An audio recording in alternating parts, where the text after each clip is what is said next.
Subscribe करें हमारे YouTube channel को और बेल आइकन को प्रेस करें हमारे लेटेस्ट वीडियोस को देखने के लिए।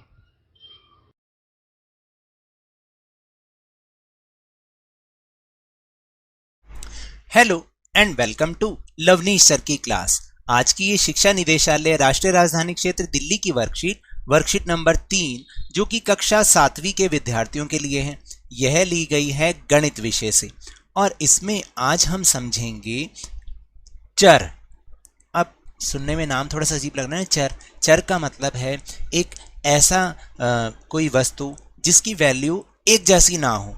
इंग्लिश में हम इसको वेरिएबल कहते हैं। ये होते हैं चरांक या चर। तो चलिए बिना समय गवाए इनके बारे में समझते हैं और समझने का प्रयास भी करते हैं। एक चर किसी भी व्यवहारिक स्थिति में संबंध को व्यक्त करने तथा ज्यामिति, बीजगणित इत्यादि के अनेक सामान्य नियमों और गुणों को व्यक्त करने में हमें समर्थ बनाता है। कहने का मतलब है कि कोई भी एक सिचुएशन और जो भी हमारे ज्यामिति यानी ज्योमेट्री भी होती है ना मैथ्स के साथ साथ, उनके जो कई सारे रूल्स होते हैं उनको एक्सप्रेस करने में हमें बहुत मदद करता है। आखिर चर शब्द का मतलब क्या होता है? देखिए, चर शब्द का अर्थ है कोई वस्तु जो विचरण कर सके अर्थात बदल सके। मतलब कहने का सिंपल भाषा में बताऊं कि अगर कहीं चर लगा हो या वेरिएबल लगा हो तो इसका मतलब है कि उसकी वैल्यू फिक्स नहीं होती है।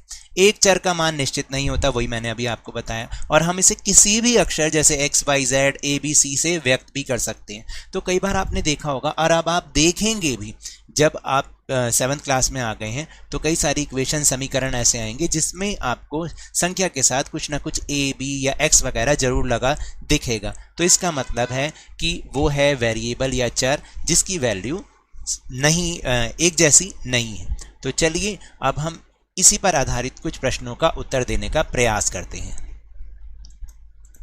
अब जैसे पहला प्रश्न है दिए गए पैटर्न को पूरा कीजिए। दिए गए पैटर्न को पूरा कीजिए।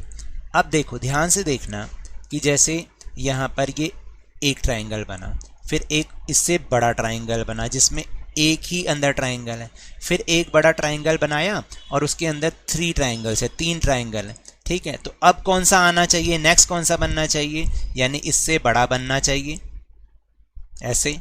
और उसके अंदर कितने ट्रायंगल होने चाहिए? 5 होने चाहिए, क्योंकि पहले 3 थे फिर एक था। तो 1, 2 और 3, और इसके नीचे बना दो 2। शायद ऐसा बनेगा। आप इसको थोड़ा सा और अच्छे से बनाइएगा। फिर दूसरा पैटर्न देखो, इसमें 2 आयत हैं या 2 बॉक्स हैं, इसमें 4 बॉक्स हैं और इसमें 6 बॉक्स हैं। तो अब कितना आना चाहिए? 8 बॉक्स वाला पैटर्न आना चाहिए। 1, 2, 3, 4, 5, 6, 7 और 8 इस तरीके से बन सकता है। फिर अगला पैटर्न देखो कि जैसे इसमें क्या बना हुआ है, ये आयत बना हुआ है और एक वृत्त बना हुआ है। फिर इसमें 1 आयत और 2 वृत्त, 1 आयत और 3 वृत्त। तो अगला पैटर्न क्या बनना चाहिए? 1 आयत और 4 वृत्त। ठीक है, ये सारे ज्यामिति वाली आकृतियां हैं। फिर इसमें देखो कि अब ये क्या बना हुआ है, ये इंग्लिश में तो हम इसे डायमंड कहते हैं। देखिए, यहाँ बीच में एक है, फिर इसके चारों तरफ एक एक निकाल दिया, इसके 4 कोनों पर एक एक और बना दिया। फिर इसी तरह से ये एक बीच में इसके चारों कोनों पे 2-2 बना दिए बॉक्सेस। ठीक, अब अगले पैटर्न क्या होना चाहिए? तो एक तो ये बीच में ही आएगा और इसके चारों कोनों पर हमें 3-3 बॉक्स बनाने हैं। यही पैटर्न बनेगा ना, 1, 2 और 3। इसी तरह से यहाँ पर 1, 2, थोड़ा सा गलत बन रहा है, आप बहुत ध्यान से, और मुझे पता आप बहुत अच्छा बनाते हो तो आप अच्छे से बनाना, इस तरह से बन जाएगा। अब है पहेली सुलझाइए। वही हमें चर का प्रयोग करके पहेली सुलझानी है। अब यहाँ पर 4 सेब बने हुए हैं और चारों को अगर हमने सेब को जमा किया तो हमारे पास उत्तर आएगा 28। तो अब हमें सोचना, यहीं पर ही वो चर वाली जो चीज़ है वो शुरू होती है कि जैसे हम मान लें कि यहाँ पर कितना होना चाहिए सेब की वैल्यू। तो वैसे तो हमें पता नहीं सेब की वैल्यू कितनी होती है ना। तो आप सोचो क्या हो सकती है।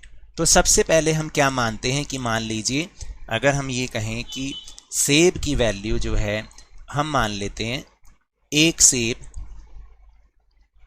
की वैल्यू है x। तो अगर 4 सेब हैं तो कितना हो गया 4x, ठीक है, और ये है हो गया 28 के बराबर, तो x की वैल्यू आ गई 28/4, तो 4 को 28 को 4 से भाग किया तो 4 सत्ते 28, यानी एक सेब की वैल्यू आ गई 7, ठीक है, तभी तो ये 28 बन पाएंगे। अब सेब की वैल्यू कितनी आ गई 7, याद रखना सेब तो 7 है, इसको कहते हैं गुणा, ये गुणा का निशान है। अब ये नाशपाती है, नाशपाती में हम कितना रखें कि 7 को गुणा करें उस वैल्यू से कि हमारा उत्तर 21 आ जाए। तो अब आप बताओ कि 7 को किससे गुणा करें, 7 के पहाड़े में 21 कहाँ पर आता है, 3 पर आता है, ठीक है, तो 7 या 21 होते हैं ना। तो अब नाशपाती की वैल्यू कितनी हो गई, यहां लिख दो नाशपाती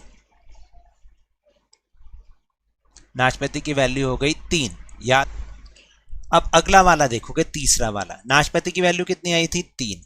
अब हमें इसकी वैल्यू नहीं पता, ये गुणा का निशान है, इसको हम मान लेते हैं a, क्योंकि मैंने अभी बताया कि चर को हम किसी से भी व्यक्त कर सकते हैं, किसी भी अक्षर से, और ये है 7, ये तो हमें ऊपर से पता है।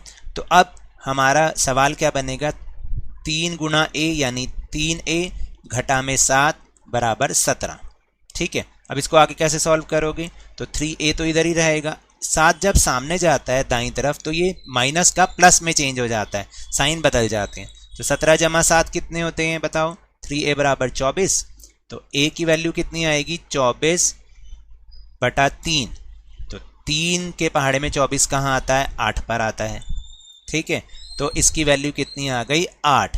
तो अब आप करके भी देख लो, 3 अट्ठे 24, 24 घटा 7 कितने होते हैं 17 होते हैं, बिल्कुल ठीक आया हमारा आंसर। अब इसी के आधार पर आपको इस पहेली को भी सुलझाना है। सेब की वैल्यू हो गई 7, इसकी वैल्यू कितनी आई थी 8, इसकी वैल्यू कितनी थी 3, और इसकी वैल्यू कितनी थी 8, तो 7 गुना 8 कितने होते हैं 56, जमा 3 घटा में 8, तो 56 और 3 कितने होते हैं 59, घटा 8 कितने होते हैं 51। अब चेक जरूर करना, क्योंकि आपको पता है मैं गलती जानबूझ के छोड़ता हूं ताकि आप बहुत आराम से उसको देखें जरूर और मुझे मेरी गलती बताएं। मैथ्स के वर्कशीट में तो खास तौर से मैं ऐसा ही करता हूं। अगला प्रश्न है कि दी गई आकृति का परिमाप लिखो। परिमाप का मतलब होता है, मैं अभी आपको समझाता हूं। जैसे पहली आकृति है त्रिभुज, त्रिभुज की एक भुजा है जिसकी माप है a, तो हमने ये जो बाहर से जो पूरा बाउंड्री का एरिया होता है ना, इसको हम कहते हैं परिमाप। अगर ये एक साइड इसकी a है तो ये तीन साइड होती हैं त्रिभुज में, तो ये बन गया इसका परिमाप, जो बन गया वो बन गया 3a, ठीक है। अब इसी तरह से आयत का, आयत में मान लो अगर ये हम इसको कह देते हैं लंबाई और इसको कह देते हैं हम चौड़ाई, ठीक है। तो लंबाई तो इसने मान ली l और चौड़ाई मान ली b। अब देखो 2 लंबाई होती हैं और 2 ही चौड़ाई होती है नहीं होती, ये भी b है और ये भी l। तो इसका परिमाप क्या आएगा, अभी मैंने समझाया। परिमाप मतलब ये जो पूरा बाउंड्री का ये पूरा एरिया जो है ये पूरा परिमाप कहलाता है। तो परिमाप कैसे निकालेंगे, 2 गुणा, यहाँ का मतलब है गुणा, लंबाई l लिख दो इसको, प्लस b, मैं दोबारा से लिख दूं इसको l प्लस b। इस तरह से आपका इसको परिमाप निकलेगा। फिर वर्ग है, वर्ग की एक भुजा s है, तो कितनी भुजा होती हैं 4 भुजा होती हैं, तो परिमाप आ गया 4s। वृत्त की त्रिज्या है r, ठीक है, तो इसका परिमाप क्या आता है 2πr। फिर षटभुज का मतलब 6 भुजाएं, 1 2 3 4 5 6, और एक भुजा है t, तो परिमाप कितना हो गया 6t। ऐसे आपको लिखना है। अब चलते हैं अगले प्रश्न की ओर। अब देखो यहां पर लिखा है कि दिए गए कथनों को बीजीय व्यंजक के रूप में लिखिए। जैसे यहां पर एक उदाहरण लिखा है, यानी a से 4 ज्यादा, यानी a की वैल्यू जितनी है उससे 4 और फालतू, तो इसका मतलब a जमा 4, जो भी, अगर हम a की वैल्यू 1 है तो a प्लस 4 क्या हो जाएगा 5 हो जाएगा। तो ऐसे ही 7 को h में से घटाना, तो क्या बनेगा 7 को h में से घटाना h माइनस 7। फिर j को 4 से गुणा करना, 4 गुणा j मतलब 4j, ठीक है। फिर है 3 को k से भाग देना, 3 को k से भाग देना, तो k बटा 3 कर दो इसको। फिर है कि है ना, आप इसको क्या करेंगे फिर आगे, u में से 2 जोड़कर उसका दुगना करना, u में 2 जोड़कर, u में 2 जोड़े 2 और इसका दुगना करना, तो हो गया दुगना हो गया। फिर t में से 10 घटाना। याद रखना मैं गलती जरूर छोड़ रहा हूं, कहीं ना कहीं गलती है, उसको आपको ढूंढना है कि मैंने कहाँ गलत किया है। फिर है 5वां प्रश्न, चर के सही मान का चयन कीजिए। अब आपको बताना है कि हम इसमें कौन सा उत्तर रखें कि हमारा उत्तर बिल्कुल सही आ जाए। जैसे t माइनस 8 बराबर 0 है, तो इसका उत्तर 8 भी हो सकता है, माइनस 8 भी हो सकता है, 0 भी हो सकता है, 1 भी। तो t की वैल्यू क्या रखें कि 0 आ जाए आंसर। तो अगर आप 8 रख के देखोगे तो 8 माइनस 8 0, इसका मतलब ये वाला उत्तर बिल्कुल सही है। तो t की वैल्यू 8 हो गई। इस तरह से करना इसको। फिर है m बटा 3। m पर आप क्या रखोगे कि जिसको 3 से भाग करने पर उत्तर 21 आए। 7 रखोगे, नहीं हो सकता। 14 नहीं हो सकता। 21 बटा 3 नहीं होता। 63 को अगर हम 3 से भाग करेंगे तो उत्तर हमारा 21 आएगा। तो यहाँ पर आ गया m की वैल्यू 63। फिर k बटा 7, तो k में क्या वैल्यू रखें कि हम उसको 7 से भाग करें कि उत्तर आए हमारा 7। 1 रखोगे, नहीं, माइनस 1 नहीं, 49 रख सकते हैं। 49 बटा 7, तो 7 के पहाड़े में 49 आता है ना, 7 7 सत्ते 49, तो k की वैल्यू हो गई 7। तो ये तो थी आज की वर्कशीट। अगर मेरे इस तरह समझाने से आपको थोड़ा सा भी समझ में आया हो तो इस चैनल को ज़्यादा से ज़्यादा सब्सक्राइब कीजिए, लाइक कीजिए और बहुत ज़्यादा शेयर कीजिए और जल्दी से जल्दी इसे 50K तक पहुंचा दीजिए। लेकिन याद रखिएगा कोरोना बहुत ज़्यादा फैल रहा है अभी भी, तो 2 गज अथवा 6 फीट की शारीरिक दूरी का पालन करें, बाहर निकलते समय मास्क अवश्य लगाएं और जब भी आपकी बारी आए इसका टीकाकरण अवश्य कराएं, क्योंकि कोरोना को हराना है और ज़िंदगी को एक बार फिर से सुहाना बनाना है। इसी उम्मीद के साथ बहुत बहुत धन्यवाद।